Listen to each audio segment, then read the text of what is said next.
phones, Babylons can't crack the code. Every year, college football recruiting is heavily covered by not only analysts, but by some college football fanatics as well.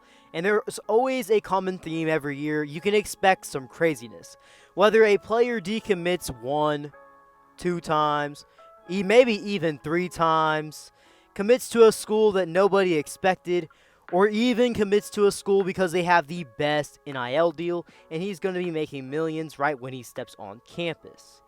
With all that being said, last week I made a video talking about why these 5 certain highly regarded recruits coming out of high school failed at the next level, the collegiate level, and one of the players I mentioned in that video may have arguably the most crazy recruiting story in modern recruiting history, especially for as highly regarded as this player was. Also, I'll have this video down in the description below. Make sure to go check that out. Before I move on, remember to smash that like button and subscribe if you haven't already. Now let's get into it. This is Bryce Brown. He is who the video is about today. Coming out of the 2009 recruiting class, he was one of the most highly touted, highly regarded players, always talked about, and his recruitment was heavily covered. He was rated as a 5-star, the number 2 player nationally, and the number 1 running back in his class. And in the all-time 24/7 sports recruit rankings, he ranks number 27. Outside of being a consensus 5-star, the number 2 player nationally, and the number 1 running back in his class, Bryce Brown had some serious high school accolades. He rushed for 7,209 career rushing yards as a 4-year high school starter. He garnered 50-plus offers. He was a back-to-back high school All-American by USA Today, and in his sophomore season, he was named as the EA Sports National Sophomore of the Year. In his last 2 high school seasons at East High School in Wichita, Kansas, Bryce Brown rushed for a total of 3,698 yards and had 52 total touchdowns on the ground. In his senior campaign alone in 2008, he rushed for 1,873 yards and had a total of 29 rushing touchdowns. Brown was such a dominant player on the Kansas prep scene and such a highly regarded recruit. People were talking about Bryce Brown being the best player to come out of Kansas since Barry Sanders. And yes, you're thinking of the right Barry Sanders, the one that won a Heisman in college and is an NFL Hall of Famer. This is Brian Butler. He was Bryce Brown's trainer back when he was in high school, and he plays a very key part in Bryce Brown's recruitment as a whole. Butler wasn't the guy who made the decision for Bryce Brown. Bryce Brown made his own decision of what school he was going to. However, Brian Butler is really who kind of controlled the recruitment, who got to see his workouts, the updates, the media requests. He controlled the recruiting. Coaches, fans, anyone that wanted anything about Bryce Brown, his recruitment, game film, game workouts, you had to pay him up front. You could pay monthly, $9.99 a month, or you could pay yearly, $59 for a year. Most of the stuff that was going to be paid for was serious, as you would get some updates. Coaches would see workout film, you could see game film, pretty much anything you wanted to see about Bryce Brown, his recruitment, or anything like that, you were going to get. But there was also some things that were just straight up odd. Even at one point when Brian Butler announced that Bryce Brown was seriously considering entering the Canadian Football League instead of going to college. That would not happen, and even Brown backed down from that claim. Out of all the 50-plus offers that Brown garnered over his high school career, the one that he would originally commit to, his school, was the University of Miami, which was where his brother was going to go, and this was back in February 22nd of 2008, when he was near the end of his junior school year before his senior year would begin. And everything, it seemed fine. But on National Signing Day in 2009, instead of signing to Miami, he released a top 5 while committed. That top 5: LSU, Tennessee, Oregon, USC, and Kansas State. And he would say he was going to commit on March 16th. What Brown didn't know is that these scholarship offers he had Once National Signing Day came by, he no longer technically had them.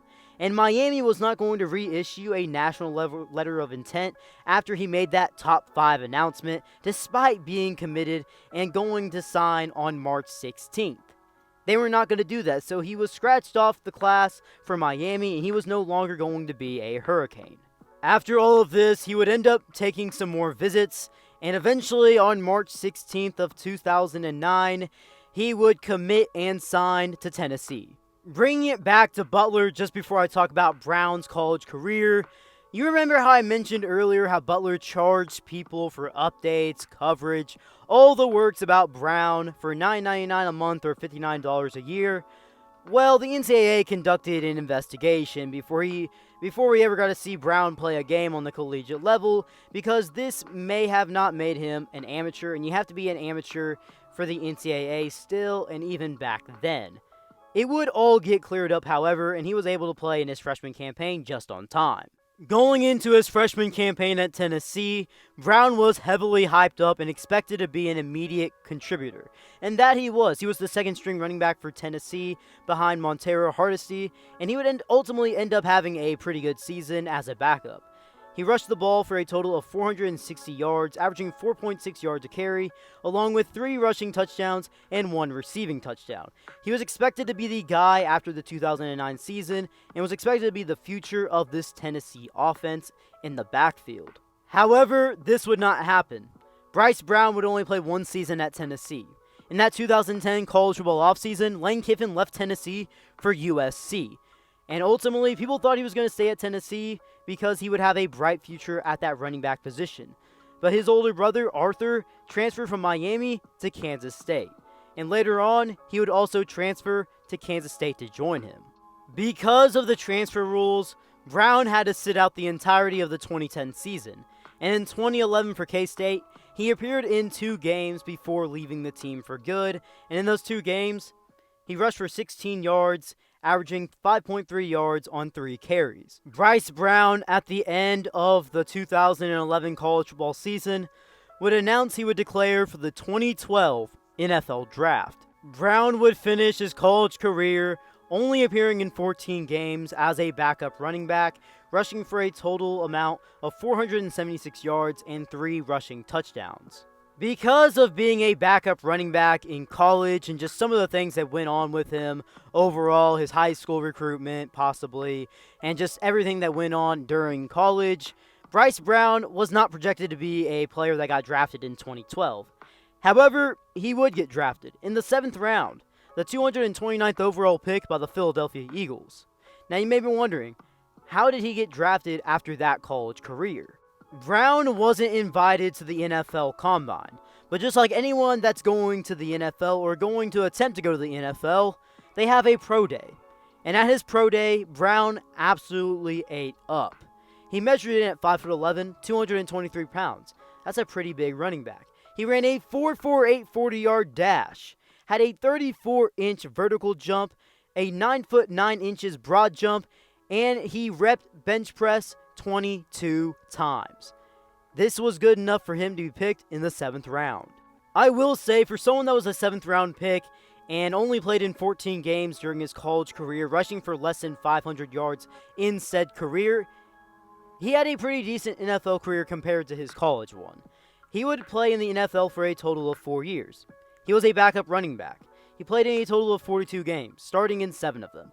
And in each year, he played in less games /and/or started in less games, and would ultimately primarily be a backup that had less carries in each year of his career. He finished with 1,076 career yards on the ground, 7 touchdowns, while averaging 4.3 yards per carry. His best year of his career was as a rookie, a backup running back role in Philadelphia, where in 16 games played, he started in 4 of them. He rushed for 564 yards, had 4 touchdowns, and averaged nearly 5 yards on the ground. In a couple of the games that he started against the Cowboys and the Panthers, he had 100-plus yard games. However, he would also fumble the ball between those 2 games a total of 3 times, which will not extend your life as a running back in the NFL at all. Over the 4-year span of his NFL career, Brown played for the Eagles, Bills, and Seahawks. He spent 2 seasons with the Eagles, 1 season with Buffalo, and 1 season with Seattle. But after the 2015 NFL season, Brown was out of the NFL completely and never played there again. Well guys, if you made it this far in today's video, drop something down in the comment section below what videos you want to see on my channel in the future. And before you head out, remember to smash that like button, turn on those post notifications, and subscribe if you haven't already. B. Kelly out.